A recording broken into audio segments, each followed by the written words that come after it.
Buenas tardes para todos, soy Beatriz Elena Cardona, estudiante de la Corporación Universitaria Iberoamericana de la especialización en Neuropsicología de la Educación. Quiero hablarles un poco sobre la corteza cerebral. Sabemos que la corteza cerebral es esa capa de neuronas en la superficie del cerebro y es allí donde es posible distinguir algunos de los procesos psicológicos tan importantes como son la percepción, la imaginación, el pensamiento, entre otras.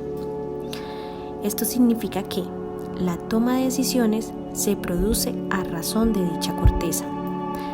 Ahora bien, iniciando con la estructura anatómica del cráneo, es preciso distinguir los dos principales cuerpos voluminosos del cerebro denominados hemisferios cerebrales, divididos por el surco longitudinal, el cual tiene como función ser el encargado de dividir ambos hemisferios.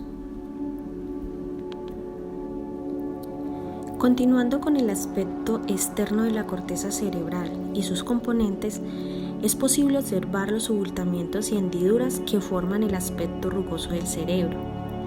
No obstante, dicho aspecto no provee un objeto directo con las funciones de ambos hemisferios, sino que explican por el aumento y división de las múltiples células que no con el tiempo obligan a la corteza a comprimirse, formando así surcos y giros.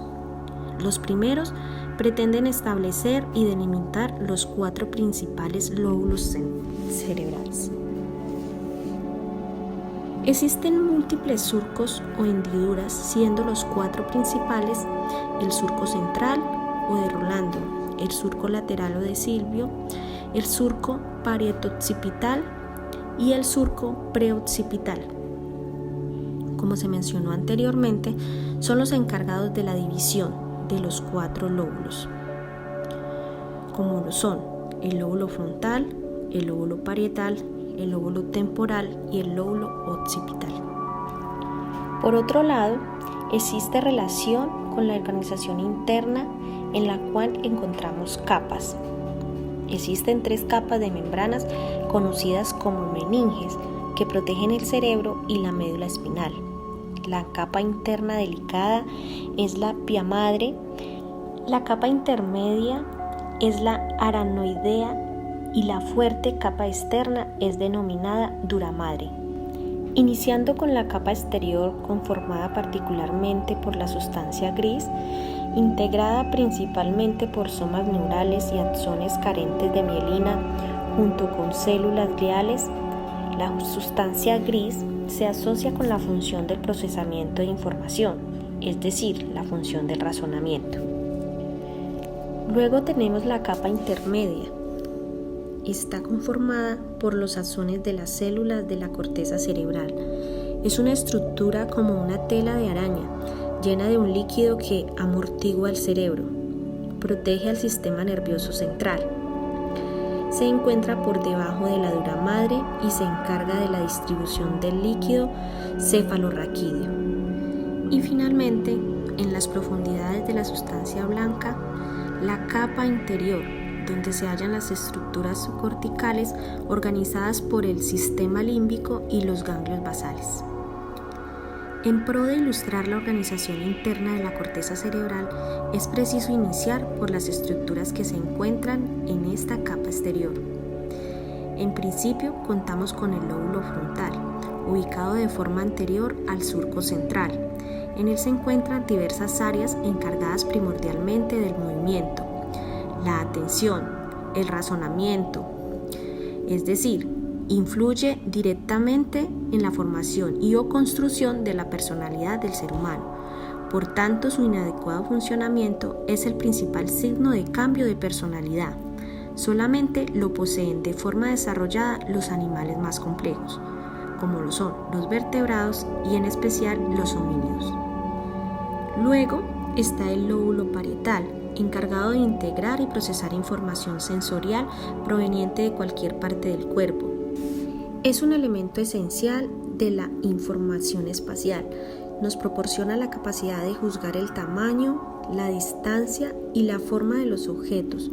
Dicha información puede ser recogida del tacto, tacto, del gusto, de la visión, de la temperatura, de la presión y el dolor.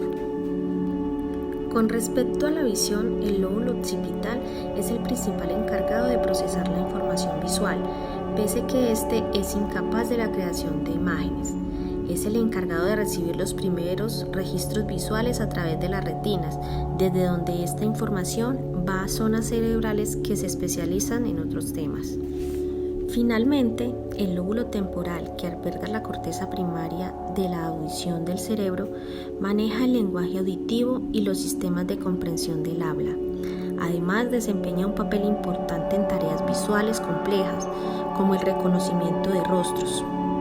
El lóbulo temporal se ocupa de varias funciones, incluido el lenguaje, cuando se escucha música o cuando se escucha hablar a alguien. Esta región se encarga de descifrar la información. El procesamiento de información de audio y memoria auditiva se gestionan aquí, es decir, recibe y procesa información procedente de los oídos. También contribuye al equilibrio y regula ciertas emociones como la ansiedad, el placer y la ira, lo que convierte en el principal encargado en uno de los procesos psicológicos más importantes llamados memoria. Aún es preciso mencionar que a fin de continuar con la organización interna, encontramos la sustancia blanca o capa intermedia conformada por 3 tipos diferentes de fibras. Iniciamos con las fibras interhemisféricas, siendo el cuerpo calloso la principal comisura interhemisférica que pretende conectar ambos hemisferios cerebrales. El hecho de que exista una estructura que actúe de puente entre hemisferios implica que el cerebro, a pesar de tener 2 hemisferios diferenciados, actúa como un todo integrado que permite la gestión y la ejecución de diferentes tareas y funciones cognitivas. En segundo lugar, las fibras de proyección, que son las encargadas de conectar con las regiones subcorticales y corticales del encéfalo y pueden ser aferentes si se dirigen a la corteza cerebral o eferentes si van hacia la médula espinal, formando así la corona radiactiva. Su alcance es tan amplio que incluso llega a tener correlación directa con aspectos visuales, musculares, hormonales y cognitivos, lo que indica que las fibras de proyección juegan un papel fundamental en los procesos psicológicos superiores del ser humano. Por último, las fibras de asociación, que son axones que conectan diferentes zonas dentro de un mismo hemisferio. Los ganglios de la base se constituyen como una de las estructuras más primitivas del ser humano y son agrupaciones de neuronas que se encuentran localizadas en las profundidades del encéfalo. Estos se relacionan principalmente por contribuir en las habilidades motoras y de aprendizaje.